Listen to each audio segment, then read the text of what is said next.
এই দুটা কুৱেশ্যনৰ উত্তৰ আপোনালোকে কমেণ্ট কৰি জনাব।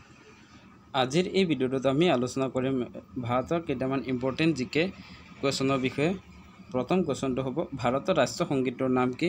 ইয়াৰ উত্তৰ হ'ব জন গণ মন, আৰু ইয়াৰ ৰচনা কৰিছিল ৰবীন্দ্ৰনাথ ঠাকুৰে। এতিয়া আপোনালোকে কমেণ্ট কৰি জনাব ৰবীন্দ্ৰনাথ ঠাকুৰক কি কবি বুলি জনা যায়। ইয়াৰ পিছৰ কুৱেশ্যন হ'ব ভাৰতৰ জাতীয় গীতটোৰ নাম কি? ইয়াৰ উত্তৰ হ'ব বন্দে মাতৰম, আৰু ইয়াক ৰচনা কৰিছিল বংকিম চন্দ্ৰ চেটাৰ্জীয়ে। 3 নম্বৰ কুৱেশ্যন ভাৰতৰ ৰাজধানীৰ নাম কি? ইয়াৰ উত্তৰ হ'ব নতুন দিল্লী। 4 নম্বৰ কুৱেশ্যন ভাৰতত বৰ্তমান কেইখন ৰাজ্য আছে? ইয়াৰ উত্তৰ হ'ব 8খন, আৰু 8খন কেন্দ্ৰশাসিত অঞ্চল আছে। ইয়াৰ পিছত 5 নম্বৰ কুৱেশ্যন ভাৰতৰ ৰাষ্ট্ৰীয় ফুলবিধৰ নাম কি? উত্তৰ হ'ব পদুম ফুল, আৰু ৰাষ্ট্ৰীয় ফল হ'ল আম, আৰু ভাৰতৰ ৰাষ্ট্ৰীয় জন্তু হ'ল ঢেকীয়াপতীয়া বাঘ। ইয়াৰ পিছত 6 নম্বৰ কুৱেশ্যন বৌদ্ধ ধৰ্মৰ প্ৰচাৰক কোন আছিল? উত্তৰ হ'ব গৌতম বুদ্ধ, আৰু গৌতম বুদ্ধৰ জন্ম হৈছিল লুম্বিনীত। ইয়াৰ পিছত 7 নম্বৰ কুৱেশ্যন ভাৰতৰ প্ৰথম মহিলা প্ৰধানমন্ত্ৰী কোন আছিল? ইয়াৰ উত্তৰ হ'ব ইন্দিৰা গান্ধী। ইয়াৰ পিছত 8 নম্বৰ কুৱেশ্যন ভাৰতৰ জাতীয় কংগ্ৰেছৰ প্ৰথম অধিৱেশন ক'ত হৈছিল? উত্তৰ হ'ব মুম্বাইত 1885 চনত, আৰু এই অধিৱেশনৰ সভাপতি আছিল উমেশ চন্দ্ৰ বেনাৰ্জী। তাৰপিছত 9 নম্বৰ কুৱেশ্যন হিন্দু ধৰ্মৰ প্ৰাচীনতম গ্ৰন্থখনৰ নাম কি? ইয়াৰ উত্তৰ হ'ব ঋগ্বেদ, আৰু বেদ আছিল 4খন।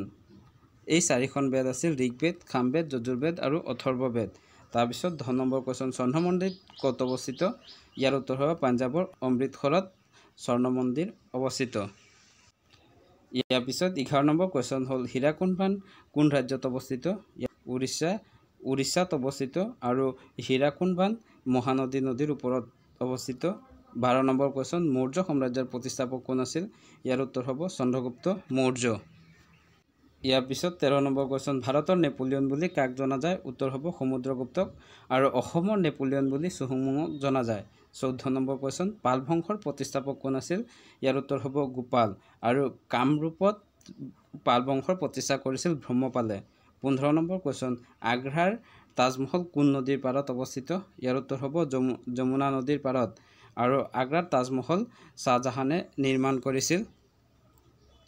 ইয়াৰ পিছত 16 নম্বৰ কুৱেশ্যন বুদ্ধদেৱৰ পৰিনিৰ্মাণ ক'ত হৈছিল? ইয়াৰ উত্তৰ হ'ব কুশীনগৰত, আৰু বুদ্ধদেৱৰ আন এটা নাম আছিল সিদ্ধাৰ্থ। ইয়াৰ পিছত 17 নম্বৰ কুৱেশ্যন চিপাহী বিদ্ৰোহ কিমান চনত হৈছিল? ইয়াৰ উত্তৰ হ'ব 1857 চনত। 1857 চনত চিপাহী বিদ্ৰোহ হৈছিল, আৰু চিপাহীৰ প্ৰথম শ্বহীদ আছিল মংগল পাণ্ডে।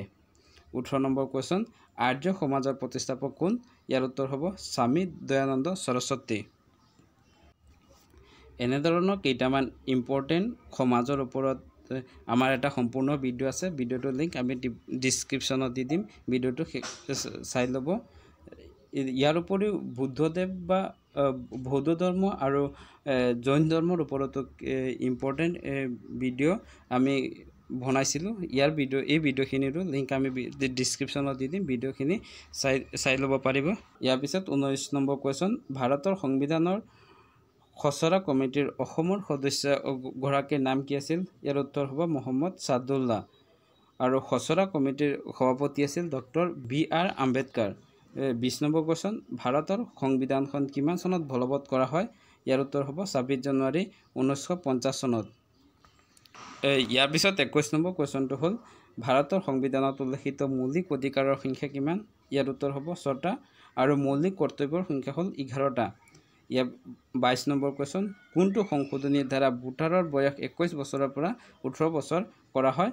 উত্তৰ হ'ব 61তম সংবিধান সংশোধনীৰ দ্বাৰা। ইয়াৰ পিছত 23 নম্বৰ কুৱেশ্যন ৰাষ্ট্ৰপতিয়ে ৰাজ্যসভালৈ কেইজন সদস্য মনোনীত কৰিব পাৰে? ইয়াৰ উত্তৰ হ'ব 12জন, আৰু লোকসভালৈ 2জন মনোনীত কৰিব পাৰে। ইয়াৰ পিছৰ কুৱেশ্যনটো হ'ল সত্যমেৱ জয়তে বাক্যশাৰী কোনখন উপনিষদৰ পৰা অনা হৈছে? আৰু ইয়াৰ পিছৰ কুৱেশ্যনটো হ'ল ভাৰতৰ জাতীয় পতাকাৰ দিশ আৰু প্ৰস্থৰ অনুপাত কিমান? এই দুটা কুৱেশ্যনৰ উত্তৰ আপোনালোকে কমেণ্ট কৰি জনাব। যদি ভিডিঅ'টো ভাল পালে লাইক কমেণ্ট শ্বেয়াৰ কৰিব, আৰু ভিডিঅ'টো শেষলৈ চোৱাৰ বাবে ধন্যবাদ।